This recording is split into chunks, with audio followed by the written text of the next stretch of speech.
Hi hello ನಮಸ್ಕಾರ ಎಲ್ಲರೂ ಹೇಗಿದ್ದೀರಾ? ನಾನು ಸೂಪರ್ ಆಗಿದ್ದೀನಿ. ಇವತ್ತಿನ ಸ್ಪೆಷಲ್ ಬಂದುಬಿಟ್ಟು ತಲೆಕಲ್ಲು ಸಾಂಬಾರು ಅಂದರೆ ಯಾರಿಗೆಲ್ಲ ಇಷ್ಟ ಇಲ್ಲ ಹೇಳಿ? ಕೆಲವರು ಇಷ್ಟಪಡಲ್ಲ, ನಂತರದವರು. ನಾನಂತೂ ಮಾಡೋಕ್ಕೂ ಹೋಗಲ್ಲ, ನಮ್ಮ ಮನೆಯವರೇ ಮಾಡ್ತಾರೆ. ಹಾಗಾಗಿ ವಿಡಿಯೋ ಕ್ಲಿಪ್ಪಿಂಗ್ಸ್ ತೊಗೋತಾ ಇದ್ದೆ, ಅದರಲ್ಲೂ ಸ್ವಲ್ಪ ಸ್ವಲ್ಪ ಬೈಸ್ಕೊತಾ ಇದ್ದೆ, ಯಾಕೆ ಮಾಡ್ತೀಯ ಇದೆಲ್ಲ ಅಂತ. ಏನೋ ಸುಮ್ಮನೆ ನನ್ನ ಟೈಮ್ ಪಾಸ್ಗೆ ಅಂದ್ಕೊಳ್ತಾ ಇದ್ದೀನಿ.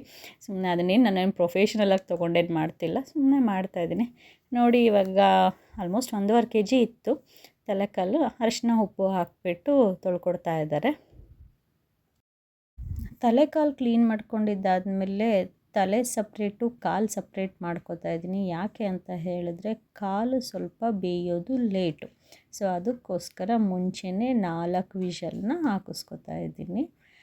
ನೋಡಿ ಎಷ್ಟು ನೀಟಾಗಿ ಕ್ಲೀನ್ ಮಾಡಿಕೊಟ್ಟಿದ್ದಾರೆ ಅಂತ ಹೇಳಿಬಿಟ್ಟು. ಇದಕ್ಕೆ ಸ್ವಲ್ಪ ಅರಿಶಿನ, ಸ್ವಲ್ಪ ಉಪ್ಪು, ಅರಿಶಿನದೆಲ್ಲ ತೊಳೆದಿರ್ತೀವಿ, ಇಫ್ ಯು ವಾಂಟ್ ಬೇಕಾದರೆ ಹಾಕ್ಕೊಳ್ಳಿ. ಸೊ ಸ್ವಲ್ಪ ಉಪ್ಪು, ಸ್ವಲ್ಪ ಖಾರದ ಪುಡಿ ಹಾಕ್ಬಿಟ್ಟು 4ರಿಂದ 5 ವಿಷಲ್ ಹಾಕಿಸ್ಕೊಳ್ಳಿ.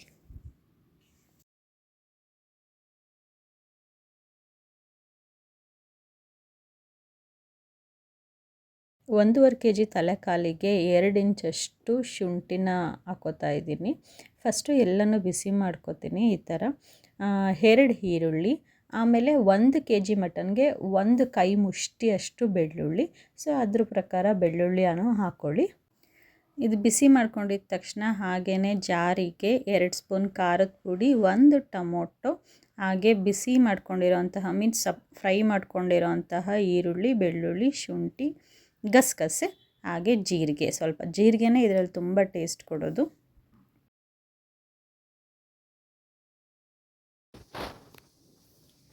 ಒಂದು ಟೊಮೊಟೊ. ಇದು ಸ್ವಲ್ಪ ಕಾಯಿ ಹಾಕಲ್ಲ, ಸ್ವಲ್ಪ ಬಿಸಿ ಬರಲಿ ಅಂತ ಹಾಕಲ್ಲ ಅಷ್ಟೇ.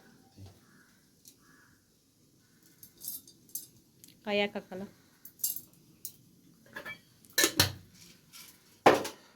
ಯಾಕೆ ಹಾಕಲ್ಲ ಅಂದೆ? ಕೊಲೆಸ್ಟ್ರಾಲ್ ಅಂತ. ಅದು ಗುಡ್ ಕೊಲೆಸ್ಟ್ರಾಲ್ ಅಲ್ವಾ ಕಾಯಿ? ಆಯ್ತಾ ಅದು? ಗಸಗಸೆ ಸ್ವಲ್ಪ,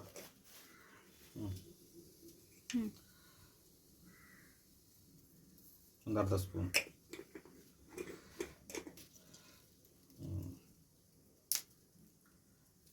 ಅಷ್ಟು ಅದು ಹಾಕಿ ಇದೆಯಾ. ಅವರು ಫಸ್ಟ್ ಟೈಮ್ ಎಕ್ಸ್ಪ್ಲೇನ್ ಮಾಡ್ತಿದ್ರಲ್ಲ ಅಂತ ನಾನು ಸುಮ್ಮನಾದೆ ಹೇಳಲಿ ಅಂದ್ಬಿಟ್ಟು. ಹಾಗೆಯೇ ಕೊತ್ತಂಬರಿ ಸೊಪ್ಪು, ಕಡಲೆ, ಗಸಗಸೆ, ಈರುಳ್ಳಿ, ಬೆಳ್ಳುಳ್ಳಿ, ಶುಂಠಿ, ಖಾರದ ಪುಡಿ, ಇಷ್ಟೇ ಹಾಕ್ಕೊಂಡಿರೋದು. ಇನ್ನೂ ಏನಾದರೂ ಕನ್ಫ್ಯೂಷನ್ ಇತ್ತು ಅಂದರೆ ಕಮೆಂಟ್ ಮಾಡಿ, ನಾನು ಖಂಡಿತವಾಗ್ಲೂ ತಿಳಿಸ್ಕೊಡ್ತೀನಿ. ಸ್ವಲ್ಪ ನೀರು ಹಾಕ್ಕೊಂಬಿಟ್ಟು ಚೆನ್ನಾಗಿ ಸಣ್ಣಕ್ಕೆ ರುಬ್ಬಿ. ನೀವೆಷ್ಟು ಸಣ್ಣ ರುಬ್ತೀರೋ ಅಷ್ಟು ಸಾಂಬಾರು ಟೇಸ್ಟಿಯಾಗಿ ಬರುತ್ತೆ ಅಂತ ಹೇಳ್ತೀನಿ.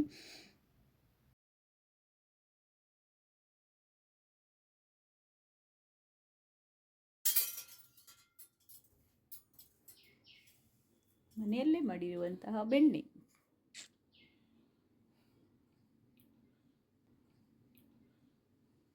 ನಾನು ಬೆಣ್ಣೆನೇ ಒಗ್ಗರಣೆ ಕೊಡ್ತೀನಿ, ನಿಮಗೆ ಯಾವ್ದು ಇಷ್ಟ ಬರುತ್ತೋ ಅದನ್ನೇ ಕೊಡಿ. ತುಪ್ಪ ಇದ್ದರೆ ತುಪ್ಪ, ಎಣ್ಣೆ ಇದ್ದರೆ ಎಣ್ಣೆ. ಜಾಸ್ತಿ ಬೇಡ, ತುಂಬ ಫ್ಯಾಟ್ ಅನಿಸುತ್ತೆ, ಅಂದರೆ ಮೇಲೆ ಜಿಡ್ಡು ಥರ ಅನಿಸುತ್ತೆ. ಸೊ ಹಾಗಾಗಿ 1.5 ಸ್ಪೂನ್ ಎಣ್ಣೆ ಹಾಕ್ಕೊಳ್ಳಿ. ನಾನು ಬೆಣ್ಣೆನೂ ಅಷ್ಟೇ 1 ಸ್ಪೂನ್ or 1.5 ಸ್ಪೂನ್ ಹಾಕ್ಕೋತಾ ಇದ್ದೀನಿ ಅಷ್ಟೇ.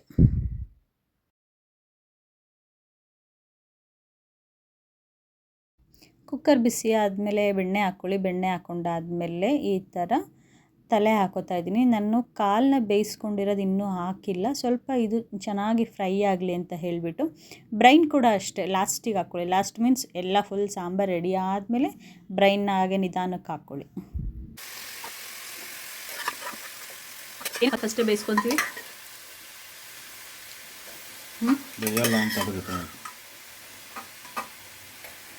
ತಲೆ ಬೇಗ ಬೇಯುತ್ತಾ? ತಲೆಗೆ ಕಂಪೇರ್ ಮಾಡಿದರೆ ಕಾಲು ಗಟ್ಟಿ ಬೇಯಲ್ಲ. ಮತ್ತು ಆ ಸೂಪ್ನ ಆಮೇಲೆ ಹಾಕ್ಬೇಕು, ವೇಸ್ಟ್ ಮಾಡಬಾರ್ದು, ಅದೇ ಇಂಪಾರ್ಟೆಂಟ್. ಒಗ್ಗರಣೆಲಿ ಚೆನ್ನಾಗಿ ಸುಂಡ ಮೇಲೆ ಖಾರ ಹಾಕೋತಾ ಇದ್ದೀನಿ. ಇವಾಗ ಸ್ವಲ್ಪ ಖಾರನೂ ಹಿಡಿಯುತ್ತೆ ತಲೆ ಮತ್ತು ಕಾಲಿಗೆ. ನೀಟಾಗಿ ಇದನ್ನು ಅಷ್ಟೇ ನೀರು ಹಾಕೋಬೇಡಿ, ತಕ್ಷಣಕ್ಕೆ ಚೆನ್ನಾಗಿ ಫ್ರೈ ಮಾಡಿ ಆಮೇಲೆ ಬಿಸಿ ನೀರನ್ನ ಯೂಸ್ ಮಾಡೋರಂತೆ. ಈ ವಿಡಿಯೋದಲ್ಲೆಲ್ಲ ಕಂಪ್ಲೀಟಾಗಿ ಇನ್ನೂ ಏನು ಗೊತ್ತಾಗಿಲ್ಲ ಅಂತ ಹೇಳಿದ್ರೆ ಕಮೆಂಟ್ ಮಾಡಿ, ಅಥವಾ ಇನ್ನೊಂದು ವಿಡಿಯೋ ತುಂಬ ಸಿಂಪಲಾಗಿ ಬೇಕು ಅಂದರೆ ಮಾಡ್ತೀನಿ. ಈ ವಿಡಿಯೋ ಮಾಡೋದಕ್ಕೆ ತುಂಬ ಸರ್ಕಸ್ ಮಾಡಿದ್ದೆ, ಯಾಕೆ ಅಂದರೆ ನಮ್ಮ ಮನೆಯವ್ರ ಕೈಲಿ ಬೈಸ್ಕೊತಾ ಇದ್ದೆ ಅವಾಗವಾಗ. ಸೊ ಹಾಗಾಗಿ ಚೆನ್ನಾಗಿ ಫ್ರೈ ಆದಮೇಲೆ ನೀರು ಹಾಕ್ಕೊಳ್ಳಿ, ನಿಮಗೆ ಎಷ್ಟು ಬೇಕೋ ಅಷ್ಟು. ಅದಾದಮೇಲೆ 4 ವಿಷಲ್ ಹಾಕಿಸ್ಕೊಳ್ಳಿ. ವಿಷಲೆಲ್ಲ ತಣ್ಣಗಾದಮೇಲೆ ನೋಡಿ, ಇದು ಕಾಲು ಬೇಯಿಸಿದ ಸೂಪ್, ಇದನ್ನು ಅಷ್ಟೇ ವೇಸ್ಟ್ ಮಾಡಬೇಡಿ, ಲಾಸ್ಟಿಗೆ ಹಾಕ್ಕೊಳ್ಳಿ, ಅದೇನೂ ಆಗೋದಿಲ್ಲ. ಅದಾದಮೇಲೆ ಬ್ರೈನ್ ನೋಡಿ, ಇವಾಗ ನಿಧಾನಕ್ಕೆ ಇದನ್ನು ಅಷ್ಟೇ ಕುದೀತಾ ಇರೋ ಸಾಂಬಾರಿಗೆ ಹಾಕ್ಕೊಳ್ಳಿ. ಸೌಟಾಡಿಸ್ಬೇಡಿ. ಸ್ವಲ್ಪ ಅದು ಇಲ್ಲಾಂದರೆ ಒಡ್ಕೊಂಡು ಸಾಂಬಾರೆಲ್ಲ ಹಾಳಾಗಿಬಿಡುತ್ತೆ. ಹಾಗೆಯೇ ಒಂದು 5 ಮಿನಿಟ್ಸ್ ಹಾಗೆ ಬೇಯಲಿ ಬಿಟ್ಬಿಡಿ, ಅದನ್ನೇನು ಮಾಡೋಕ್ಕೆ ಹೋಗಬೇಡಿ.